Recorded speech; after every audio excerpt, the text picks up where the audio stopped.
Whoa! Sorry guys, didn't see you there. Oh, what am I doing, did you say? Yeah, well I'm just juggling with my 3 pots of Astrogranite. Stay tuned to find out what we get in issue 64 of Conquest.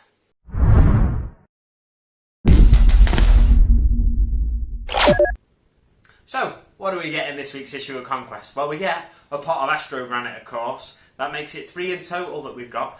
We've got Astrogranite coming out of our ears.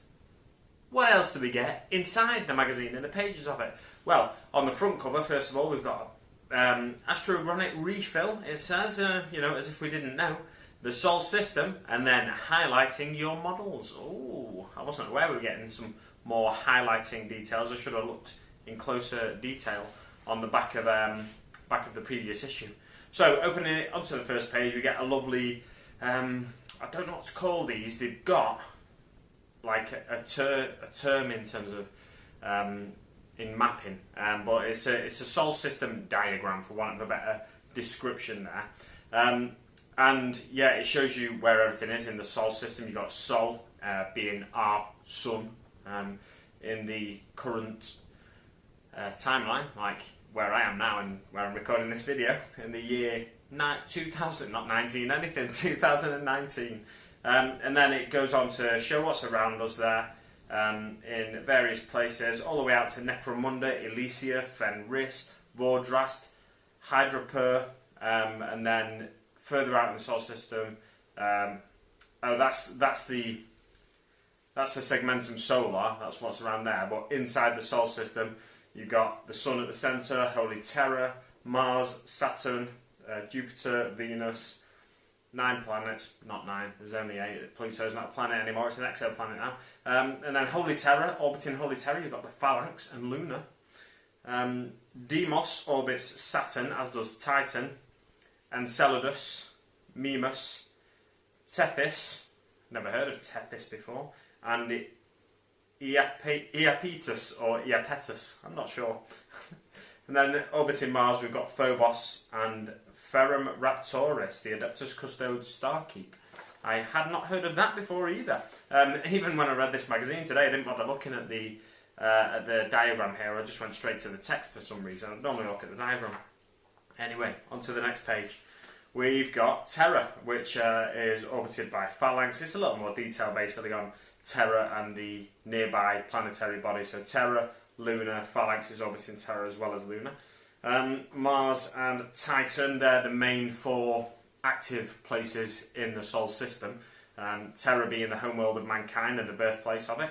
Luna has a fortress on it which is manned by, or personed by the Sisters of Silence. Mars is the home of the Adeptus Mechanicus. It's the first forge world of the Adeptus Mechanicus as well. And Titan is home of the Grey Knight Space Marines, and has been since the end of the Horus Heresy. Chaos Rising, Part 3 on the next page. So this gives us a lot of detail about what Chaos is getting up to in the end times. Especially, it touches on all 4 Chaos Gods really. It talks about the Crowns of Excess, which is all to do with Slaanesh.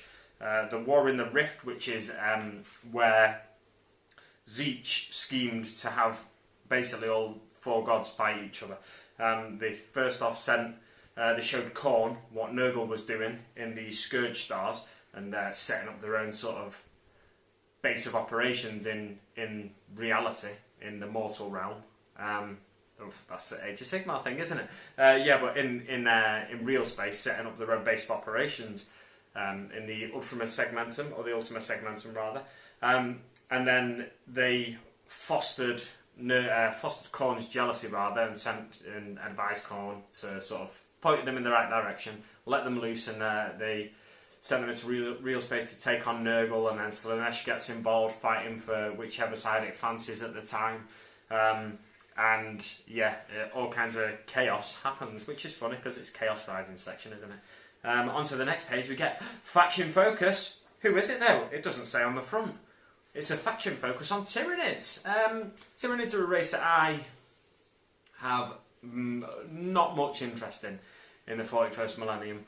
when I was getting back into the hobby and I started picking up various little small forces, I did buy some Tyranids. They're one of those armies that sometimes, if you've been watching something with giant alien bugs in, like Starship Troopers, then you get the urge to paint up some Tyranids and have them run at your forces and vastly outnumber them. But when you stop watching Starship Troopers and you've not seen it for a few years, you lose the urge completely to get Tyranids, and or I do anyway.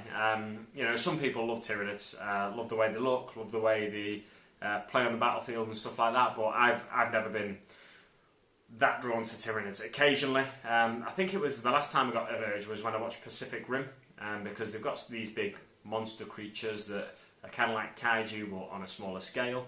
And it's the idea of giant monsters fighting giant robots is appealing, and I've got some Imperial Knights, so I almost went out and bought like a Morlock, a Trigon, and whatever other giant creatures they have, just to have them clash on the battlefield, just with me rolling dice, but I didn't.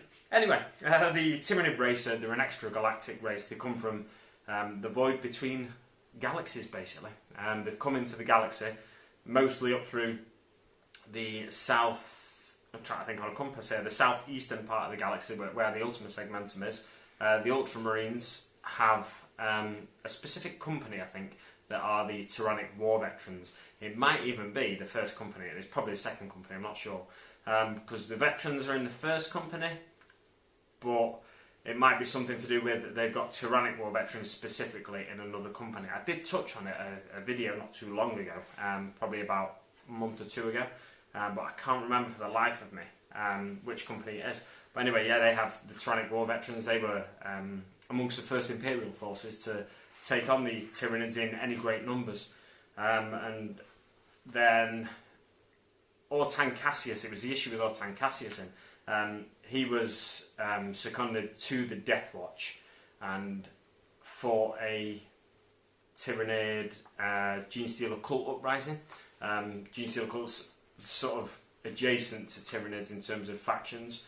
They're not quite on the same level, but although Genestealers are Tyranids, they go out into the galaxy, implanting their seed into various races' bellies, and trying to take over the world, and then send out a beacon for the Tyranids to come to that world and harvest all life on that world and all the biomass on that world. Tyranids are basically just eating machines. They harvest biomass, and then they move on to the next world, harvest biomass, move on to the next world, so on and so forth, until eventually, theoretically, they'd wipe out the whole galaxy. There's certain parts of the galaxy where the Imperium has sort of directed Tyranids to where there's a massive orc war going on, and the orcs are loving it because the orcs are getting bigger and stronger, because the more they fight, the bigger and stronger they get. And the Tyranids are kind of never ending in terms of the numbers they have.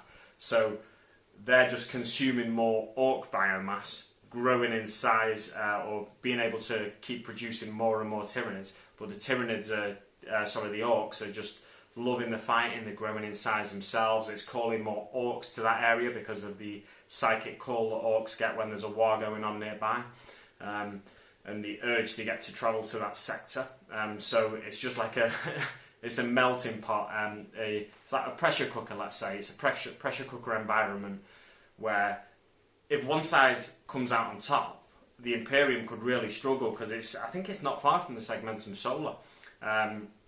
It's like near Fenris or something like that. I can't remember. But yeah, it's somewhere in the not too far region of the galaxy. And if one side comes out on top over the other, the Imperium could be in big trouble. But yeah, anyway, that's a touch on Tyranids for you. It also talks on the next page about the new menace and about how they're an extragalactic threat. Synapse creatures, how sort of where you'd have commanders in an Imperial force on it, Eldari force have Farseers and Exarchs and stuff. You have ranks and stuff like that, where in the Tyranid force you don't have ranks, you have synapse creatures, and these are creatures that psychically communicate with the larger force of Tyranids, and they basically tell them where to go on the battlefield and control them. But if these synapse creatures are taken out, if you're ever facing Tyranids on the battlefield, take out the synapse creatures, and then the small beastie things that are running around being controlled by the synapse creatures, they're more likely to start attacking each other and stuff like that, basically. They behave in a more bestial way, and like the animals they essentially are, but they're directed by the synapse creatures when they are still around. And then it talks about splinter fleets, how, let's say, Hive Fleet Kraken is one of the big Hive Fleets. It might split off into a certain part of the galaxy, and that then becomes a splinter fleet. Part of it will split off, not the whole Kraken, just like a small section of Kraken will split off, and then if it gains enough biomass, it can become its own splinter fleet and a Hive Fleet in its own right. On to the next page, we've got some lovely paint jobs here. I say lovely paint jobs. I'm not a massive fan of the Jormungandr one, but we've got the Hive Fleet Hydra paint job, Hive Fleet Kronos, Hive Fleet Ouroboros, I'd say, Hive Fleet Tiamat, and Hive Fleet Jormungandr. Jormungandr looks like a child's toy for me, and Kronos looks a bit like a child's toy. I mean, what am I saying? Of course, these are basically toys, but they're not toys to be played with like, they're toys to be played with like, roll dice, sensible, yes, move, with measurements, and stuff like that. So, I lost the plot there for a second. So yeah, that's it. They've got a few paint jobs for the Hive Fleets there. It's a shame they're not showing you more of the major Hive Fleets. There's Kraken, Leviathan, what else is there? Kraken, Leviathan. It says them on the previous page, but I've forgotten them already. Kraken, Leviathan, Hydra, and it probably says another one or two. If I'm forgetting your Hive Fleet, just berate me in the comments below for forgetting your Hive Fleet. Now on to the next page. We've got Space Marine drop pods. Space Marine drop pods are basically pods that drop. They drop from ships in orbit, and they normally contain around 10 Space Marines. They can't carry Primaris Marines, which is a bit of a bugger for newer forces, for people building Primaris forces who are collectors of this magazine. However, one thing I will say is you're not getting a drop pod with the magazine, so it doesn't matter. It's a bit of a pig of a kit to put together. Once you've put it together, though, you kind of get used to it. And then I've only ever put one together, so I don't know why I'm saying you kind of get used to it. But I'll put one together, and then I put bits of one into an orc creation that still needs to get finished. So I should get back to that instead of recording all these videos for you. I only do one a week, or two a week, so I should really have time to do it, but I'm working on other things at the minute. Yeah, so drop pods are a bit of a pig to put together, but basically they drop from ships orbiting a planet, and it's when you need to get a lot of troops onto the surface of a planet in a short space of time. You can't teleport them all down, it'd be too costly in terms of resources, so it's easier to send these troops down in drop pods. You have planes scour the skies of enemy flyers and stuff like that, and draw any anti-aircraft fire, and then shoot your drop pods out, and each pod can carry 10 Marines. You can't take Terminators in them, unfortunately. Pods can be specially adapted to carry Dreadnoughts. You can get a Dreadnought drop pod from Forge World that has 3 petals that fold open instead of the 5, I think, that the standard drop pod kit has. And yeah, it's all for a shock and awe assault. Like a drop pod assault can be really devastating to the enemy and can be psychologically quite damning in the lore of the universe. And then on to the next page, we've got Chronicles of Blood, and it talks about Tyranids again in the history of Blood Angels. So it talks about where the Blood Angels are when the Great Rift opens up, and how the Tyranids are at Baal's door, rather. They're at Baal's door, and they are wreaking havoc and devastation on the planets of the Baal system. And there's more Hive Fleets incoming, but then all of a sudden there's a tear across the galaxy, and the Warp Rift opens up and swallows up some of these Hive Fleets that are around, or these parts of the Hive Fleets that are around the Baal system. And when they finally look up to the skies again, the planetary defences, the Blood Angels, they realise that the High Fleets have gone. I'm like, where have they gone? So they just got swallowed up by the Great Rift. And out of the sky comes Rabute Gilliman with a load of with the Indomitus Crusade to aid the Blood Angels, who were under siege by the Tyranids until, of course, the Great Rift opened them up, swallowed them up. And then, although the Blood Angels' numbers were greatly depleted because of the devastation that took place at the hands of the Tyranids, with the reinforcements, they managed to scour the planet of Tyranids, or scour all the planets in the system of Tyranids, and got reinforcements as well from Rabute Gilliman, who handily brought a load of fresh Blood Angel gene seed implanted Primaris Marines with him to pass on to the Blood Angels. And interestingly, there's a section here at the end, the Corvan incident, and that talks about how the Blood Angels, the Primaris Blood Angels, although at first I think they think that the Black Rage has been cured, the way they go about tearing apart Alpha Legion Marines in this incident leads, I think it's Corbulo, it leads Corbulo to think that maybe the Black Rage isn't fully cured, because they basically tear them limb from limb in like a rage-filled slaughter. So the Black Rage is still possibly a thing for Primaris Marines, although initially they thought it might have been cured by the Primaris upgrades to Space Marines. Anyway, on to the painting section. We got one paint with this, it's Astrogranite. We're not getting any guide on how to apply the Astrogranite. We've already had that, we don't need it. Instead, we're getting a guide on how to apply highlights with Thousand Suns Blue and Temple Guard Blue. It talks about highlighting the Plague Swords and various areas on a lot of Nurgle miniatures. There's a Plague Fly on the Champion there that's getting highlighted on the next page. All the flies on Typhus's Destroyer Hive. Bits of the Blight Hauler. Onto the last page, it shows you the miniatures that have been highlighted here, some character miniatures, the Mephitic Blight Hauler, like I said, and various other areas can be highlighted at the bottom there. Bits of the Apothecary, bits of the Primaris Captain's Relic, and the Lord of the Contagion's Banner, so on and so forth. So any areas that were leaving painted black, or a lot of the areas anyway, can be highlighted with blue, just to give them a really fine edge highlight of the blue there to make it look sharp and crisp, and you'd think ordinarily highlight black with grey, but it can make the black look a bit dirty and it doesn't quite look like a natural highlight. So if you highlight it with something like blue, it looks more natural in many cases. If you look at, just go and look at something black, and then it's hard to describe. If it's a matte black, then maybe highlight it with grey, but if it's like supposed to be a shiny reflective black, then a blue highlight always looks better, I think. Or a highlight with a really dark colour. Like a dark green, dark red, something like that. Just experiment on your own miniatures if you want to, if you're willing to take that risk.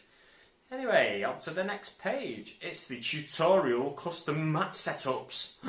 So we've got 3 mats now, or 4 if you include the tutorial mat. And it shows you how to set them up in different ways. This mission in the back of this book, you can choose whichever mat you want to play on, which is exciting. You play the mission more than once as well, so you can play on a different mat every time if you use the tutorial mat as well, although it's a little small for the mission at hand. It talks about how you can place them side by side, all the roads connect nicely and everything. And you can place them end to end as well if you want, but you need like 9, I can't remember how long the mats are. They're between 3 and 4 feet long, I think. So you'd need 9 to 12 feet of space, so you'd be playing in a corridor or in a long room if you've got one, something like that. So it's a bit tricky to do one like that. But for a mission with fast units, if you're using fast units in your game, if you're an Eldar player and you've got Eldar jet bikes, if you've got a load of Space Marine bikes you want to use, maybe a long board could be an interesting, different challenge for you that you wouldn't experience on a smaller, shorter board. And then example 2, it gives you like a T section.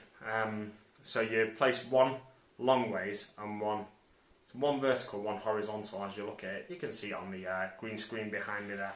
It's really interesting.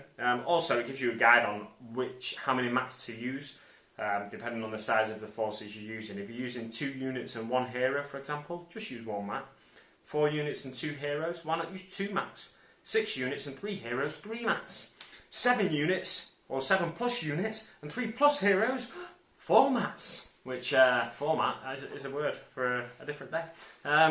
Silence the guns is the mission this week, and it's all about the Ultramarines trying to take out the air defences of the planet, because the Plague Marines have captured the air defences of the planet. The Death Guard forces have captured them, and we get another new piece of 2D terrain here, which is a weapons battery. I don't know, I went posh all of a sudden. Tally-ho! So the weapons battery is what the Space Marine players are trying to take out. They're trying to disable them. We're using some of the objectives that we received in a couple of issues back, and we're using 4 of them. If the Space Marine player can take out 2 of the 4 power relays, then the Space Marine player gets a victory in that mission. However, it's like I said, you play this mission multiple times. It's a very small model count for the mission. The Space Marine player just gets 1 unit of the following: Space Marine Scouts, Inceptors, 5 Space Marine Scouts, 3 Inceptors, 5 Reavers, and 3 Space Marine Bikes. So with the Inceptors and the Space Marine Bikes, you've got quite fast units there. You could do quite well to get to a couple of the power relays one after the other. The Death Guard forces get to choose 2 units from below per mission, and that's 10 Poxwalkers, 10 Chaos Cultists, 3 Plague Marines, Biologist, Putrefier, Noxious Blightbringer, Foul Blightspawn. One thing I'll say there is, look at the characters' profiles, see how their rules and their aura abilities affect the other units around them, and pick the most appropriate ones for, say, the Poxwalkers, pick the most appropriate ones for the Cultists or for the Plague Marines, depending on which 2 units you want to take. And for the 4 times you play this mission, you can't take the same unit twice. So, with the exception of the Poxwalkers, you've got to take a different unit in every battle. So, it could be a tricky one for you to pick the right units, but if you have a nightmare of a time as the Death Guard player or as a Space Marine player, then play it 5 times, play it 6 times the number of times you play it. It doesn't really matter. Just play it as many times as you want. So the deployment, we are deploying the anti-air battery in the middle of the battlefield, where the red mark is there. Choose which battle map you want to use, put down the anti-air battery and power relay objectives. Decide between you how to lay out the terrain on the map, see tutorial 21. The Death Guard player deploys their units, and then the Space Marine player gets first turn. The Death Guard units choose which 2 units they're using first. So if they go for 2 of the slower units, let's say they go for Poxwalkers, which, if I remember correctly, have a movement characteristic of 4 inches, you can probably go for one of your slower units as a Space Marine player, and still stand a good chance of getting to those power relays. If they did choose to take the 2 Poxwalkers, I'd probably take the Reavers, and just do your best to run around the Poxwalkers, run rings around them if you can. And then when they take, not that they've got very fast units available to them, but when they take one of the slightly faster units, maybe take some of your faster units to outmaneuver them as a Space Marine player. So the Space Marine model base touches a power relay, it is destroyed. The Space Marine player must destroy 2 power relays to win. The Death Guard player must eliminate all the Space Marines or stop them destroying 2 of the power relays in order to win. The game lasts for 6 battle rounds. On to the next issue, which has got with it 2 Ultramarines command models. These are £30 direct from Games Workshop, so it's a good old saving there on £22 and a penny. The Plague Marine with Icon of Despair comes in issue 66, which is £17.50, I think, miniature. So again, another almost £10 saving. So it's another good saving after one of the worst value issues at £4.75 for this one. However, as I always say, there's plenty of rich lore content inside for you to consume. So I still enjoy these issues that are lower value in terms of what gift you get with them. We'll leave it there for now, guys. Thanks very much for watching. Don't forget to check out Hobby Corner, and don't forget to check out my painting update videos. Thanks very much for watching, guys, and I'll see you on the battlefield.